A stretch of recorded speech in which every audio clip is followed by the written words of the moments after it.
Apologies, man. Apologies. The Coach, first one what's up? became 2 times, right? What's going on, He champ? went and got it back. All Then the good, other all good. one Can you was mute that in the Pause that. Hey, background? Pause that. Yo, champ. Yeah, man. What's going on, Ness? All good. How are you? I'm all right. I keep meaning to catch up with you. I keep meaning to, man. Sorry, brother. Nah, man, you on now? How's it been? It's going good. We've had one of the gym's on a really good run. We picked up a couple of titles over the past couple of weeks.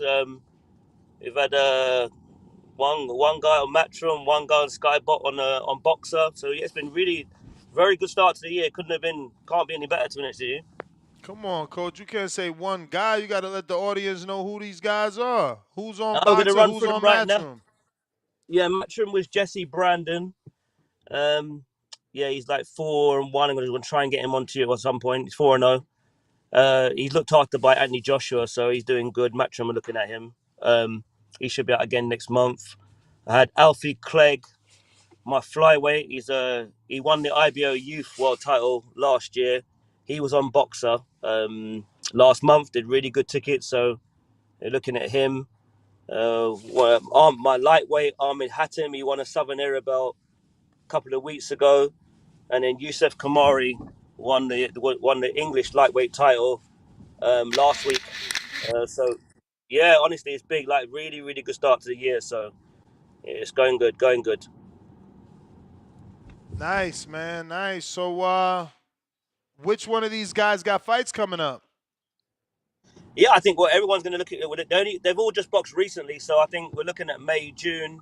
I'm just on my way down to Manchester now to a Matchroom show to watch this Cameron Vong and Jordan Flynn because they're lightweights. So I've got my two lightweights with both the belts. So I know these guys are trying to avoid them. So I'm going to go and make some trouble down there right now. I'm with my lightweight Ahmed. I'm going to get him on soon. What's happening, man? What's going on, Ahmed? salute, champ. What's good? All What's good. good, man? Yeah, man. So what's new with you guys, man? I hear. I'm listening every day. You know me, Ness. I'm always listening in, man. Always, always. So, nah, man, we're just discussing Crawford basically saying that Errol Spence is not a Hall of Famer if he retired today. Obviously, you've been around for a while now, Coach. What's your thoughts? Does Errol make it into the Hall of Fame if he retired today? Oh, he definitely makes it in there. I think this is the first time I've heard Terence say anything crazy. To be honest with you, I don't know. Maybe it's to start up some noise. I don't know. Maybe this fight's already big enough as it is. It doesn't really need any more hype. So I'm not sure why he'd come up with something like that. But you're kind of like you're dismissing your own achievements then because that's your biggest win. So I don't understand why you'd say something crazy like that. It sounds mad. Sounds Yeah, mad. most fans think that is his biggest win. Yeah, it's yeah.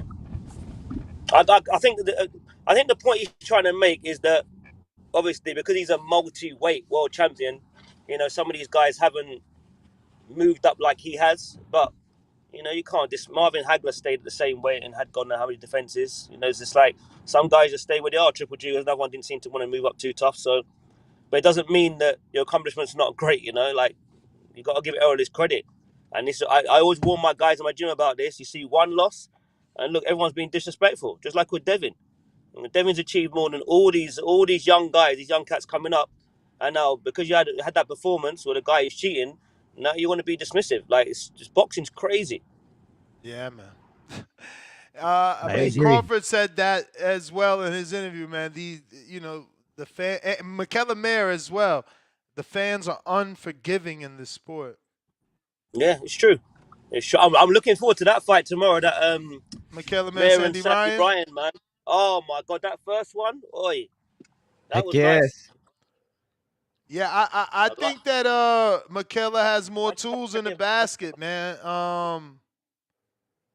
Ryan couldn't cut the ring off. I mean, McKellar kept circling to her left, and Ryan just kept letting her go instead of shooting the fucking right. It's not that difficult, man.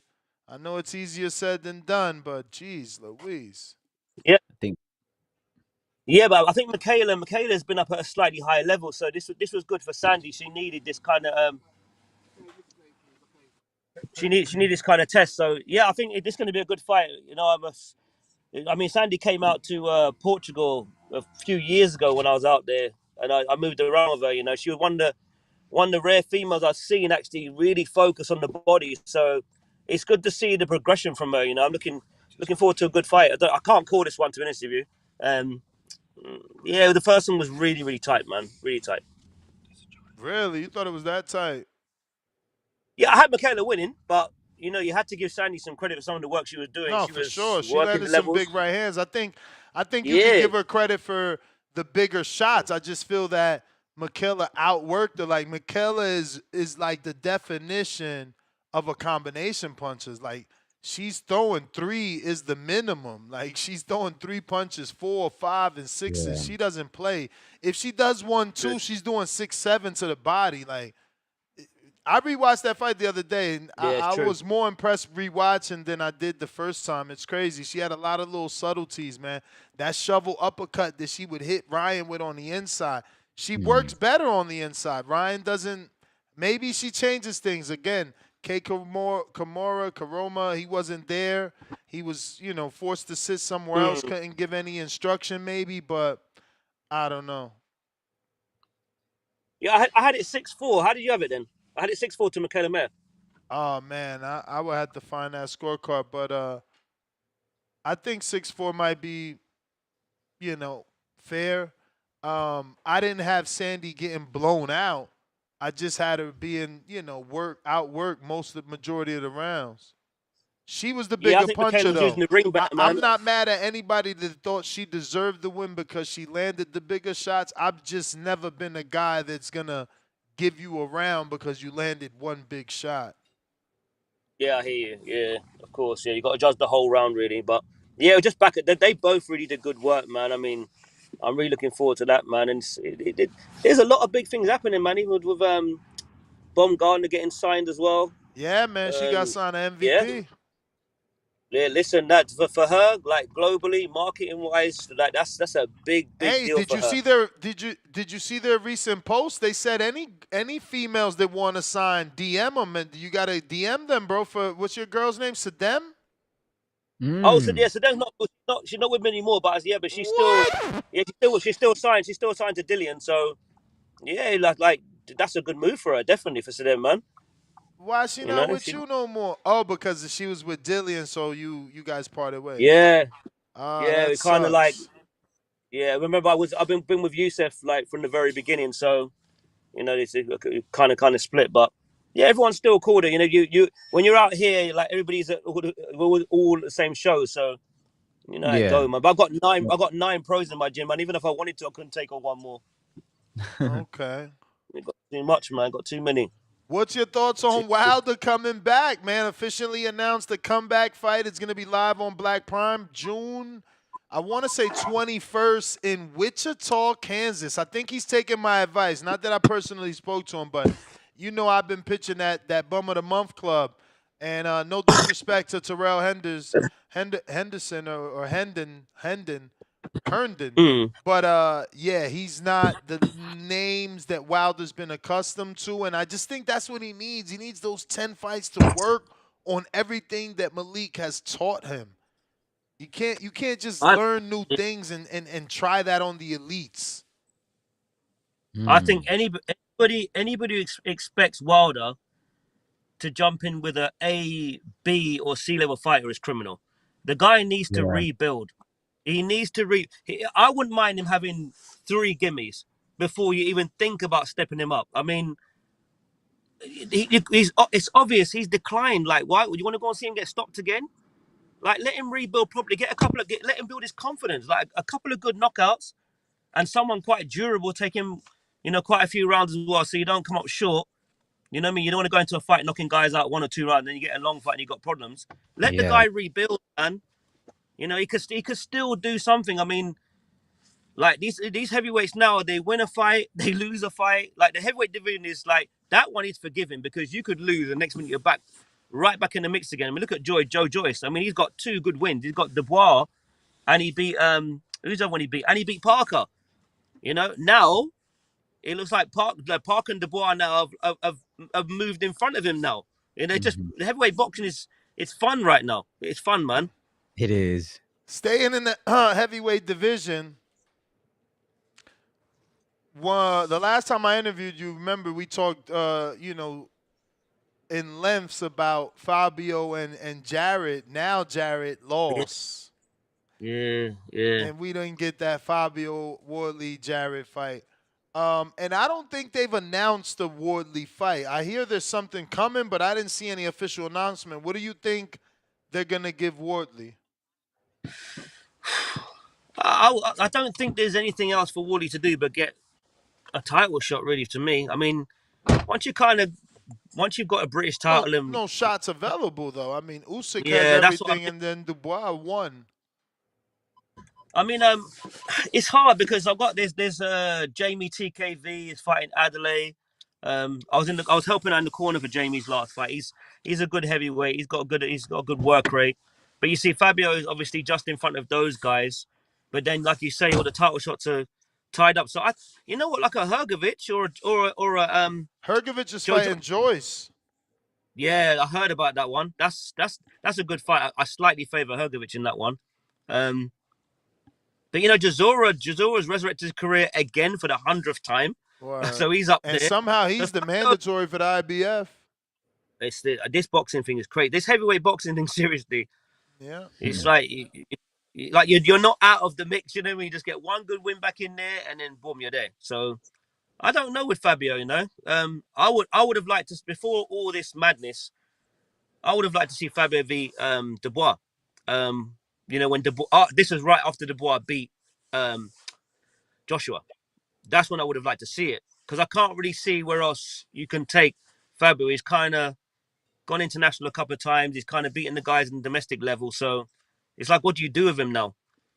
You know, this whole plan is to get a world title shot. You know, you don't want to be doing what you don't want. What happened with what they did to Dillian? You know, they made him wait until, to me, his best days were past him. You know, like you don't want to be doing that. You want to get your shot while you're young enough, you know, and fresh enough. So yeah, I'd like to see Fabio get a world title shot, man. You know, he's in good company. Obviously, he's managed by Dillian. You know, Dillian's done a really, really good job managing Fabio. So yeah, no doubt they'll find the path.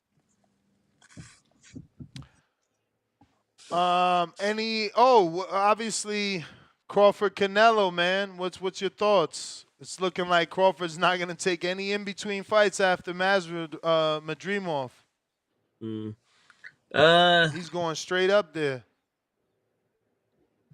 I think the only reason why I think there's two reasons why he's gonna take this gamble. One is it's yet another chance to go and be an undisputed champion. You know, jumping 3 weight divisions is kind of unheard of. He will be in the conversation of top 3 greatest of all time if he can do this. And I think he sees Canelo as more of a light middleweight. Even though Canelo's been campaigning at the 168, it's just that he's that good that he can deal with these bigger guys, you know. But these guys are not Crawford. So I think that's why he feels he might be able to do something here. But tough fight, man. Well, how are you guys seeing that fight? No, I agree it's with hard you. to call. It's really hard to call. No, I agree with you because, like you said, I mean, Crawford, man, you want to think he's definitely not the small. Like he's a smaller guy, but you know, seeing him sized up like that, not that size difference, and just considering the way Crawford moves, how the way he can move in there, I almost hate to say because I love you know both men, and I hate to say who's gonna win, right? But I kind of almost see a Mayweather in there, right? If he can Really? be elusive, if he can get under those shots, Canelo. He's not as elusive as Floyd though. The Terrence sometimes gets caught blind. He gets okay. He can take a shot, but you don't want to Yeah. be taking them kind of shots against Canelo. Yeah. I'm very eager to see how he's gonna take those lower, you know, body shots, you know, by Canelo. That's my because I know hook, bro. That's Canelo's specialty. That left. Yeah, I know it's a lot for Crawford to deal with, man. But you know, Ness, before I go, you know, I want to ask you. You know, this is what I called. It's crazy over here right now. This Conor Ben and Eubank fight. When I say to you, the buzz over here, I did not anticipate how big this fight is. I mean, I'm one on record saying I don't like this fight. I don't like the fact that there's so much weight between the guys. But when they had the rehydration clause on Eubank, and then Eubank's going to be fighting at a weight that he hasn't boxed at for years. This is not good. I think this fight is dangerous. I just don't want anyone to get hurt. I don't like the fight, but the fight has taken off over here crazy. When I say to you, nobody really is interested to talk about nothing else. It is all about the dads and this fight coming up. And then you had the egg gate. I'm telling you, it's right now in England, that is the fight that everyone's talking about. Yeah, I watched Errol Hawani's video with Darren Barker, and Darren Barker, obviously from the UK, expressed the same thing, that that's the talk of the UK and he's excited for it too, you know, because he watched the dad's rematch, not the first fight, but the rematch. So, you know, he's excited. Yeah, it's definitely domestic. We are not feeling the buzz. I'm certainly going to watch it and do a live fight chat because I'm a hardcore, but my audience doesn't talk about it. Yeah, I thought so. But over here, honestly, Ness, it's crazy. Champ, This I guess this might as well be Canelo and Crawford over here. I'm being serious. Yeah, nothing else beats headlines this. Nothing. I'm gonna do an analogy, champ. Check this out. How about if you know, say Fernando Vargas, Emiliano, say De La Hoya had a son and would fight Emiliano, right? Those two big in America, that would be crazy, you know? Yeah, it's just the history of it. That's what's right. That's what's got everybody really, is the history of it. But it's I kind of, even though I don't like the fight, I went back and watched Eubank's last two fights with Smith, and it was interesting. What I noticed is that he was trying to box on the back foot in the first fight and got knocked out. But then when he was aggressive in the rematch and looked like the old Eubank, because he's not really a boxer, he's a fighter. So when he puts multiple combinations together and he works up and down and he uses his speed, that's when he looks at his most impressive. But you see, Ben is a come forward fighter. So if he can get Ben on the back foot, then I can see him winning. But if Conor comes at him and gets him on the back foot, I don't think it's going to work out well for Eubank. You know, and that rehydration clause, I think that spoilt the fight, because you're already getting him to come down to 160. I can't remember the last time this guy boxed at 160. You can't get older and then want to drop weight. It's a big guy. And that's the worry. That's the worry. He's a big guy, yeah. Yeah. He's looked comfortable 160. Yeah. Well, Coach, man, let them know where they can find you. Yeah, still IQ Xavier Miller on Instagram. But yeah, man, I listen to you guys every day, man. So I love the I love the show full stop, man. You know, it's always fun, and your callers like some of them hilarious, man. And this border wars, but that last border wars, my God. you and Coach, we need some more intakes. You gotta call in more, please. I love those coaching what's intakes. What's his name again? Your other co-host. Two-tone. Two-tone's trouble, man. You two, honestly, commentating that border wars, my God. You had that guy, the caller that always calls in. He's always debating with everybody. I can't remember his name. CYP. And then you two were going, no. I was like, oh my God, no, stop it. I actually went back and watched it because I saw that clip, and I watched the whole border wars. I loved it, man. Loved it. But yeah, man, I love what you're doing, man. Appreciate you for watching it, man. Shout out to you. We appreciate that. Yeah, man. We'll catch up soon, brother. Take care. All right. There you have it, ladies and gentlemen.